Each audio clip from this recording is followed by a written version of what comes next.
রাত্রেবেলা যখন শুতে যাচ্ছেন তখন হাঁটু এবং কোমর ব্যথাতে আপনাকে ছট করতে হচ্ছে, কিংবা সকালবেলা যখন ঘুম থেকে উঠছেন তখন ঠিক আপনার পিঠ এবং পিঠের নিচের অংশে মনে হচ্ছে যেন একদম শক্ত স্টিফ হয়ে গেছে, তবে অতি অবশ্যই আজকে রাত থেকে আপনার শোয়ার অভ্যেসটাকে একটু চেঞ্জ করা দরকার। বিশেষ করে আমাদের বয়স যখন 40-45 বা এজ গ্রুপে পৌঁছে যায় তখন কিছু সাধারণ ভুল আমাদের জীবনযাত্রার মধ্যে জয়েন্ট, কার্টিলেজ এবং স্নায়ুর উপর প্রচন্ড চাপ সৃষ্টি করে, যার ফলে আপনার কোমর, হাঁটু ব্যথা এই সমস্যাগুলো রাতারাতি অনেকটাই বেড়ে যেতে পারে। আজকের এই বিশেষ ভিডিওতে আমি আপনাদেরকে জানাবো 6টি বিশেষ বৈজ্ঞানিক এবং পরীক্ষিত নিয়ম, যা শোয়ার আগে আপনি যদি মেনে চলেন তাহলে আপনার হাঁটু ব্যথা, কোমর ব্যথা, মাসেল স্টিফনেস, শক্ত হয়ে যাওয়ার যে সমস্যা সেগুলো মুক্ত হতে থাকে। তাই পুরো ভিডিওটি আপনি যদি শেষ পর্যন্ত দেখেন আপনি জানতে পারবেন রাতে শোয়ার সঠিক পজিশন কি, এবং তার সঙ্গে একটি জাদুকরি ঘরোয়া পানীয়ের কথা জানাবো, এবং তার সঙ্গে একটা আপনার দৈনিক যে রুটিন কি হওয়া উচিত সেটাও জানাবো। তাই কোনো অংশটাই মিস করবেন না, ভিডিওটি সম্পূর্ণ দেখুন এবং শেষ পর্যন্ত দেখার অনুরোধ। কোমর এবং হাঁটু ব্যথা হওয়ার জন্য বিভিন্ন রকমের কারণ তো রয়েছে, কিন্তু তার মধ্যে অত্যন্ত গুরুত্বপূর্ণ একটি কারণ হলো আমাদের শোয়ার পজিশন। আমরা অনেকেই রাতে একপাশে কাত হয়ে শুই। যখন আপনি দুই হাঁটুর মাঝে কোনো সাপোর্ট ছাড়াই ঘুমোচ্ছেন, বিশেষ করে একদিকে কাত হয়ে, তখন আপনার উপরের যে পা রয়েছে সেটি অনেক সময় নিচের দিকে ঝুলে পড়ে। এর ফলে আপনার পেলভিস, স্পাইন বা মেরুদণ্ডের যে রিজিয়ন সেই জায়গাতে কিন্তু ধীরে ধীরে চাপ তৈরি এবং সেই জায়গাটা একটু একটু করে ডিসলোকেট হচ্ছে। এই বাঁকা অবস্থার কারণে সারা রাত ধরে আপনার লোয়ার ব্যাক বা কোমরের নিচের অংশের পেশি এবং এই জায়গার একটি গুরুত্বপূর্ণ নার্ভ, যেটাকে সায়াটিক নার্ভ বলা হয়, তার উপরে কিন্তু টানা একটা চাপ থাকে। তাছাড়াও যখন আপনার বয়স 50 বছর হচ্ছে তখন আমাদের ইন্টারভার্টিব্রাল ডিস্কে জলীয় ভাব যা বা হাইড্রেশন যেটা থাকার কথা সেটা অনেকটা নষ্ট হতে থাকে। ফলে এই সামান্য অভ্যেসটি আপনার জীবনে কিন্তু অনেক পরিবর্তন বা ব্যথা যন্ত্রণাকে নিয়ে আসছে। এই সমস্যা থেকে মুক্তি পাওয়ার জন্য আজকে রাত থেকেই প্র্যাকটিস করতে হবে, আপনাকে একটা অভ্যেস গড়ে তুলতে হবে। রাতে যদি আপনি কাত হয়ে ঘুমান যে কোনো একদিকে, তাহলে দুটো হাঁটুর মাঝখানে অবশ্যই একটা মাঝারি আকারের নরম বালিশ রাখা শুরু করুন। এর ফলে আপনার মেরুদণ্ড, কোমর বা কোমরের এই জায়গাগুলো কিন্তু নিচের দিকে ঝুলে পড়বে না এবং সেখানে চাপও তৈরি হবে না। হাঁটু এবং কোমর একদম এক লাইনে থাকবে। আর আপনি যদি চিত হয়ে শোয়া অভ্যেস করতে পারেন বা চিত হয়ে ঘুমোচ্ছেন, তাতেও কিন্তু হাঁটুর নিচে একটা গোল করে গোটানো তোয়ালে বা ছোট্ট বালিশ রাখুন। এতে কোমর এবং লাম্বার স্পাইনের উপরে চাপ পড়বে না এবং পেশিগুলো সম্পূর্ণরূপে বিশ্রাম পাবে। এখানে প্রো টিপ হিসেবে আপনাদেরকে জানাতে চাই যে বালিশ যেটা হবে সেটা যেন খুব বেশি শক্ত বা খুব মোটা না হয়, স্বাভাবিক সুতির একটু মাঝারি নরম সেই রকম বালিশ হলে সব থেকে ভালো হয় এবং সাইজে যেন খুব বেশি বড় না হয়। এবারে দ্বিতীয় যে ভুলটি আমরা করে থাকি সেটা হলো শোয়ার ঠিক আগে অতিরিক্ত জল খাওয়া বা হালকা গরম জলের বদলে কনকনে একদম ঠান্ডা জলে অনেকেই হাত পা মুখ ধুয়ে ফেলি। অনেকে মনে করেন যে সারা রাত তো আমি জল আর খেতে পারবো না, তাই ঘুমানোর আগে বেশ খানিকটা জল আমি পান করে নিলে আমার শরীর একটু হাইড্রেটেড থাকবে। কিন্তু আপনার বয়স যখন 40-45 এই এজে চলে যাবে তখন ঘুমানোর আগে যদি আপনি বেশি জল পান করেন তাহলে প্রস্রাবের বেগ বারবার আসতে বাধ্য রাত্রেবেলা, যাকে চিকিৎসা বিজ্ঞানের ভাষাতে নখচুরিয়ার সমস্যা বলা হয়।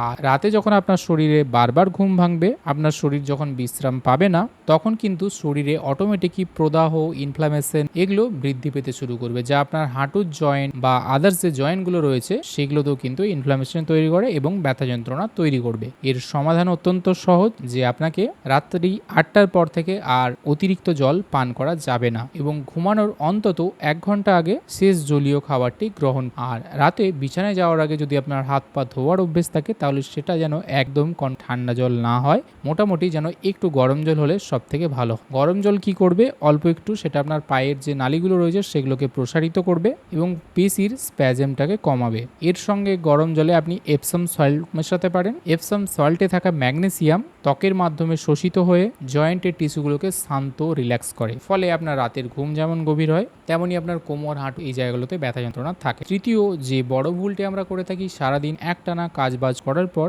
রাতে একদম স্থির হয়ে চুপচাপ শুয়ে পড়া, কোনো স্ট্রেচিং না করেই। দিন শেষে আমাদের হ্যামস্ট্রিং, কোয়াড্রিসেপ এবং গ্লুটিয়াল যে মাসলগুলো রয়েছে এগুলো কাজের চাপের জন্য অত্যন্ত শক্ত বা টাইট হয়ে যায়। বিশেষ করে একটা এজের পর পেশিগুলোর নমনীয়তা এমনি অনেকটা নষ্ট হয়, কিন্তু আপনি যখন কোনো কিছু স্ট্রেচিং না করে ঘুমিয়ে পড়ছেন, সারা রাত এই পেশিগুলো কিন্তু টাইট অবস্থাতেই থাকছে এবং সেই চাপটা তারা জয়েন্ট, হাড়, বোনসের উপরেও কিন্তু দিচ্ছে এবং এই জন্যই সকালবেলা যখন ঘুম থেকে ওঠেন তখন আপনার চারদিক মনে হয় হয় যেন একদম টান হয়ে রয়েছে, শক্ত হয়ে গেছে, স্টিফ হয়ে গেছে। তাই কি করবেন, ঘুমানোর ঠিক আগে মাত্র 3 মিনিট এর দুটি সহজ স্ট্রেচিং করতে পারেন। প্রথমটি হলো ক্যাট কাউ স্ট্রেচ। বিছানায় 4 হাত পায়ে ভর দিয়ে বসে আস্তে আস্তে পিঠ ওপরের দিকে তুলুন এবং মাথা নিচু করুন। তারপর পিঠ নিচু করে মাথা উপরের দিকে এটি 5 থেকে 8 বার করলে যথেষ্ট। দ্বিতীয়টি হলো সুপাইন নি টু চেস্ট স্ট্রেচ। চিত হয়ে শুয়ে একটি হাঁটু ভাঁজ করে বুকের কাছে নিয়ে আসুন, তারপর আবার অন্য পাটাও হাঁটু ভাঁজ করে বুকের কাছে নিয়ে আসুন। এই দুটি স্ট্রেচিং আপনার মেরুদণ্ডের ডিস্কগুলোতে সাইনোভিয়াল ফ্লুইডের সঞ্চালনকে আরো বাড়াতে সাহায্য করে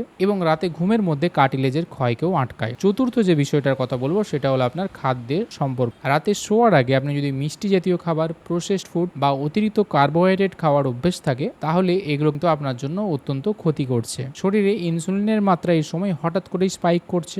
এই ইনসুলিন স্পাইক শরীরে সি রিঅ্যাক্টিভ প্রোটিন, সিআরপি এবং প্রদাহজনিত যে মেকানিক্যালগুলো রয়েছে সেগুলোকে বাড়িয়ে দেয়। বিশেষ করে অস্টিওআর্থাইটিস বা জয়েন্টের ব্যথা যন্ত্রণার একটি অন্যতম কারণই হলো ইনফ্ল্যামেশন বা প্রদাহ।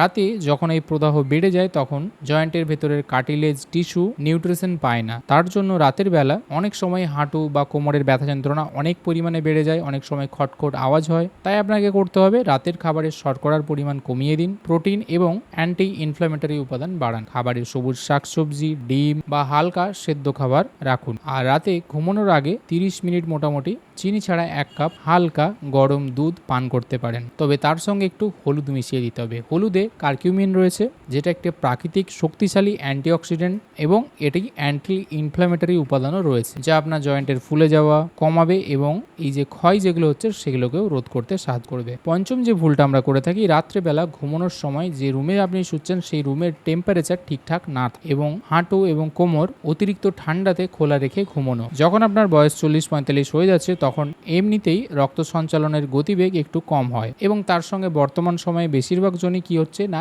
এসি রুমে থাকছেন, শীততাপ নিয়ন্ত্রিত রুম, এবং এখানে যদি আপনার ফ্যানের হাওয়া সরাসরি আপনার হাঁটু কোমর লাগে তবে সেই জায়গার সাইনোভিয়াল ফ্লুইডগুলো ঘন বা থকথকে হয়ে যায়। তবে এটা একদিনে হয় না, দীর্ঘদিন যদি আপনার এই অভ্যাস চলতে থাকে তখনই হয়। এটাকে সায়েন্টিফিক্যালি বলা হয় ভিসকোসিটি বৃদ্ধি পাচ্ছে। সাইনোভিয়াল ফ্লুইডের ভিসকোসিটি যদি বেড়ে যায় তাহলে হাঁটু এবং মেরুদণ্ডের যে হাড়গুলো রয়েছে তাদের লুব্রিকেশন কমে যায়, মুভমেন্টের সময় অসুবিধে হয়। তাই শোয়ার সময় অতি অবশ্যই হাঁটু এবং কোমর ঢেকে রাখার অভ্যেস করুন। তবে এই ক্ষেত্রে আবার দেখবেন যেন খুব গরম না লাগে, সুতির হালকা কোনো চাদর ইউজ করতে পারেন অথবা অনেক সময় হালকা পাতলা যে আপনার বাড়িতে কাপড় রয়েছে সেটাও ইউজ করতে পারেন। ষষ্ঠ এবং শেষ যে বিষয়টি এখনকার দিনে সব থেকে বেশি সমস্যা করছে সেটা রাত্রেবেলা শুয়ে পড়ার পর মোবাইল বা স্ক্রিনের দিকে তাকিয়ে থাকা এবং ভুল ভঙ্গিতে শুয়ে থাকা বা হেলান দেওয়া। আমরা অনেকেই রাত্রেবেলা বিছানাতে শুয়ে পড়ছি, তারপর বালিশে হেলান দিচ্ছি বা শুয়েও ফোন ঘাঁটছি, কিন্তু এমন এক পজিশনে চলে যাচ্ছে যেটা আমাদের শরীরের জন্য খুবই আনকমফোর্টেবল এবং এটা যখনই দিনের পর দিন হতে থাকে তখন আপনার মাসেল, জয়েন্ট এগুলোতে কিন্তু স্টিফনেস, ব্যথা যন্ত্রণা বাড়তে থাকে। তাই ঘুমানো যখন যাচ্ছেন আপনি তার অন্তত 30 মিনিট আগে সমস্ত রকম ডিভাইসগুলো আপনাকে বিছানা থেকে সরিয়ে ফেলতে হবে। এবারে একটা আপনাদের দৈনন্দিন রুটিন কি হতে পারে সেই বিষয়ে একটু আপনাদেরকে অল্প করে গাইড করতে চাই। প্রথম বেলা সকালে যখন ঘুম থেকে উঠছেন তারপর একটু গরম জল পান করুন এবং অন্তত 15 থেকে 20 মিনিট রোদে হাঁটাহাঁটি করুন। রোদের ভিটামিন ডি আপনার হাড়ের জন্য অনেকটাই উপকার করবে, কার্টিলেজগুলোকে মজবুত করবে। দুপুর 1টা বা 2টোর সময় যখন লাঞ্চ করছেন তখন খাবারের মধ্যে অতি অবশ্যই প্রোটিন যেমন মাছ, ডিম বা ডাল বা তাজা শাকসবজি রাখবেন। দুপুরবেলা খাওয়ার পর অন্তত 10 মিনিট পায়চারি করুন, একেবারেই সাথে সাথে শুয়ে পড়বেন না বা বিশ্রামে চলে যাবেন না। সন্ধ্যা 6টার সময় হালকা স্ন্যাক্স হিসেবে ভেজানো কাঠবাদাম, আখরোট বা ছোলার ছাতু খেতে পারেন, যা আপনার জয়েন্টের স্বাস্থ্যের জন্য খুবই উপকারী হবে। রাত্রি 8টার সময় বিশেষ করে হালকা এবং কম কার্বোহাইড্রেট যুক্ত খাবার দিয়ে রাতের ডিনার শেষ করুন। রাত্রি 9:30টার সময় একটি বিশেষ প্রাকৃতিক ঘরোয়া উপাদান তৈরি করুন